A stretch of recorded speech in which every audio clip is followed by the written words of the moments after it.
Well, hello there, and welcome back to another episode of the All Around Growth Podcast, a show that provides insight and tools to build the life and homestead of your dreams. My name is Rob Kaiser, and I am your host. Today is Friday, March 11th, 2022. This is episode number 302 of the show. And as far as insight and tools to build the life and homestead of our dreams, we are going to talk about such things as cutworms, 3-season flower beds, St. Patrick's Day recipes, and more. One of those things will strike my fancy as I make my way down the driveway here. Before we hit the road, wrap up the work week at the day job, and prepare for another farmer's market tomorrow. So let's dive into some things. The question of the day is, I understand that black walnut trees have a compound that inhibits growth in certain plants. I intend to garden several yards away from one. What precautions should I take to ensure the safety of my veggies?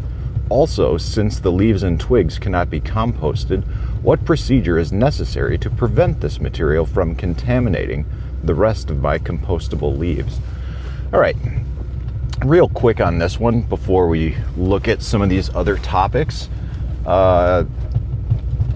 There's a link in the show notes. Just click on the link for Friday, March 11th or March 11th in the show notes, and you'll find links to everything I've talked about, including the answer to this question. But if you've got a walnut tree several yards away, don't worry about it.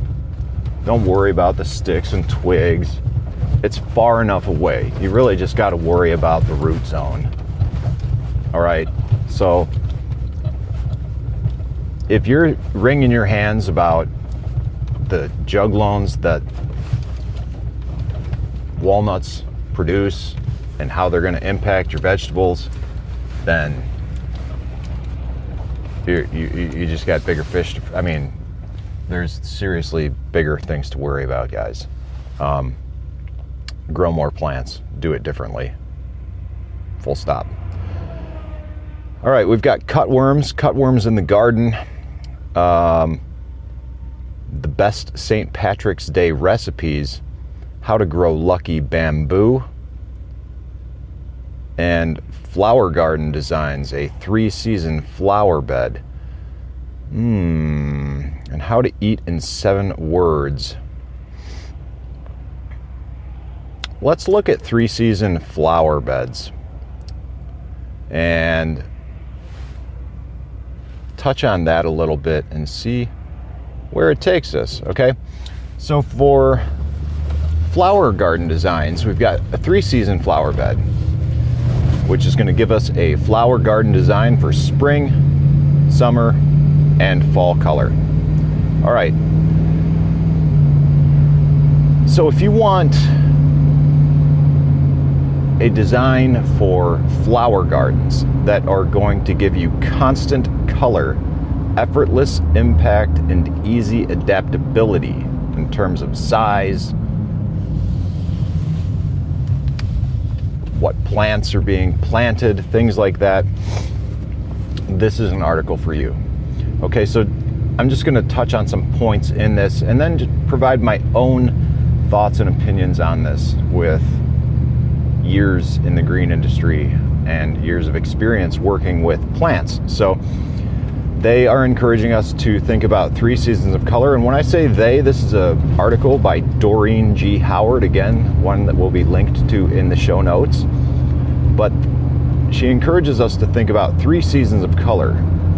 So for spring color, we've got black lace, elderberry, roseanne, geraniums, foxtrot tulips, king of hearts, dicentra, obsidian heuchera, wine and roses, weigelia. All right, all super durable plants for permaculture, homestead type applications. Elderberry is always a solid. Black lace is a ornamental variety. It is almost like a cut leaf, like a dissectum leaf, and it is burgundy. Looks very cool. flowers nice, flowers just like any other elderberry. I presume it fruits just as well too, and the birds will enjoy it just as much as they do your other elderberries. So check that out for a little bit of diversity in your garden. It is a very cool plant. For summer color, we've got, being recommended to us, Connecticut Yankee delphiniums. You know, they're going to list off a bunch of different plants, but so we got delphiniums, rudbeckia, helenium, salvia, asters, and heliopsis. Okay, so what the hell are those plants? It's good to learn plants, and it's good to learn the Latin names of plants, because oftentimes several different types of plants will share a common name. For example, snowball bush. That could be like an old mock orange, or it could be a viburnum, depending on what part of the country you're from. So what they are suggesting here in terms of summer color, note that these are all delphinium, rudbeckia, helenium, salvia, asters, and heliopsis are all summer flowering perennials. All right, and some of these spring bloomers will still be pushing flower. Now for fall, they're encouraging us to think about monkshood and hardy aster. Not a whole lot going on in the fall, but a lot of these things will still be blooming throughout the seasons as we transition into seasons. So some ground rules for their garden beds that the author has laid out is: the bed is 16 feet long and 6 feet wide. The garden requires at least 6 hours of sunlight a day. The 13 plant varieties are massed in numbers of each for maximum color and instant curb appeal. The plan is customizable to your best advantage as a border or an island. To create larger beds, double or triple the numbers of plants. If space or time is at a premium, cut the length of the bed to 8 feet, reduce the number of plants accordingly, and forego the large black lace elderberry shrub. All right, this is just encouraging you to take a basic design and adjust it and modify it to your needs. There are also a best 3-season plants list. Perennials that bloom copiously year after year, small shrubs with color foliage, and plants that do not spread aggressively. More details on all of the plants that were previously listed.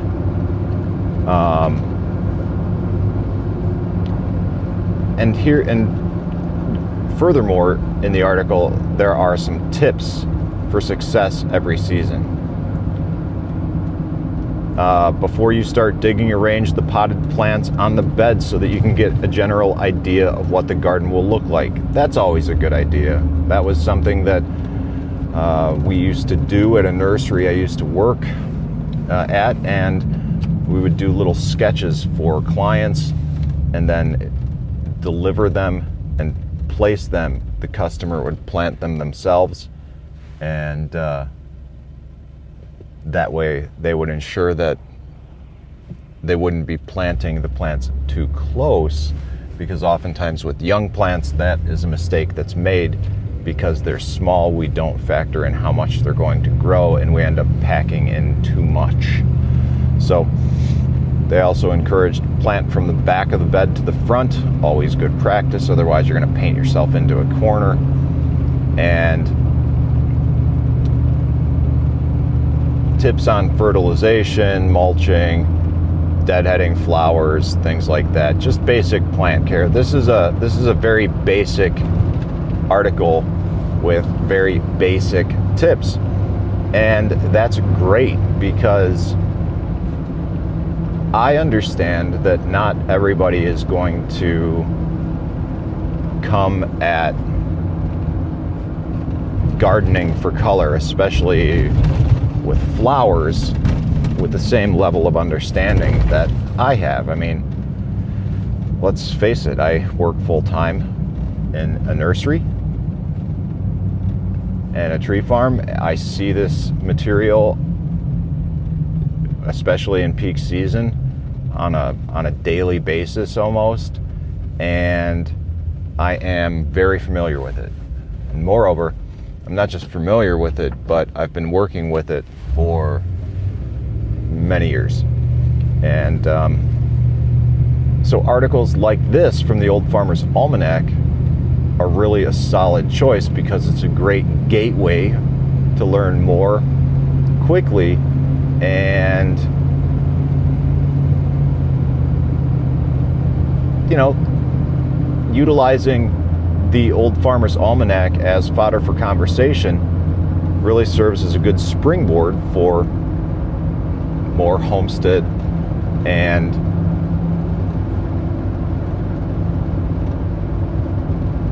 farmy type related content, which is the direction that I am moving with my life. I've made some big changes over the years. Big changes continue to be made, and this is one of a number of small changes, rather, in terms of how the podcast is done. So I hope that you enjoy how we are doing this, as opposed to pulling from the devotionals as we often did. There was a time and a place for that, and the time and place for that may come again as time goes on. We will see, but for now, I'm enjoying this, and I am curious if you are as well. So if you are, or you have any feedback in general about the show, or you're interested in communicating with myself, other audience members, and want to participate in something bigger than yourself and be a part of something that's growing just like you, join us over on Telegram. If you're not familiar with Telegram, it is a messaging app. In terms of look and appearance, it looks like a native chat messaging app on your phone, iMessenger or Android Messenger, what have you. But it has an improved functionality, file sharing, groups. It's really just a good platform to use, and that is where this community is most active. So check us out there. You can find us through searching t.me/allaroundgrowth in your internet browser. And if you've got Telegram installed on your device, it will switch apps and bring you right there.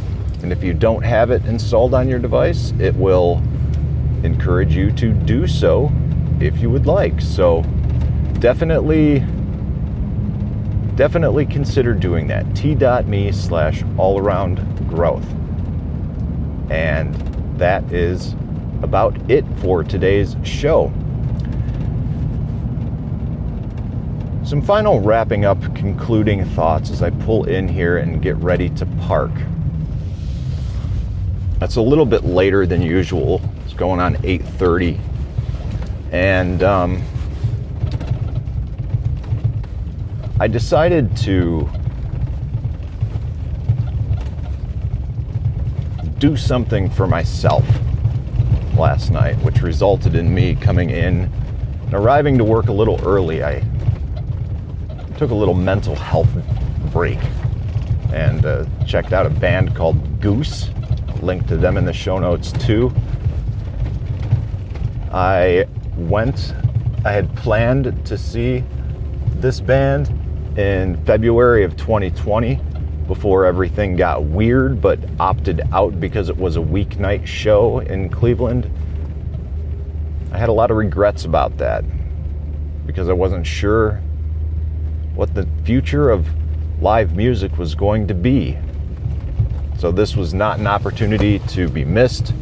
And last night was a rocking show. It was ridiculous. I had a great time, met some great people, and decided that it was in my best interest to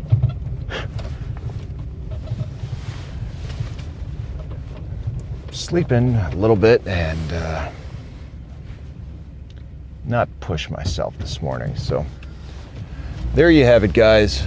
That is why the delivery of the show is a little bit later than usual, because I decided to do a little something good for myself. And I would encourage you to do the same, especially if you've been hustling and grinding on the various projects that you are working on. Take some time for yourself and make sure you care about yourself, because if you're not caring for yourself, you certainly can't take care of anyone else. All right, guys, that's it. I hope you have a great Friday. I hope you have a great weekend, and I look forward to catching you on Monday. This is Rob Kaiser, and thank you.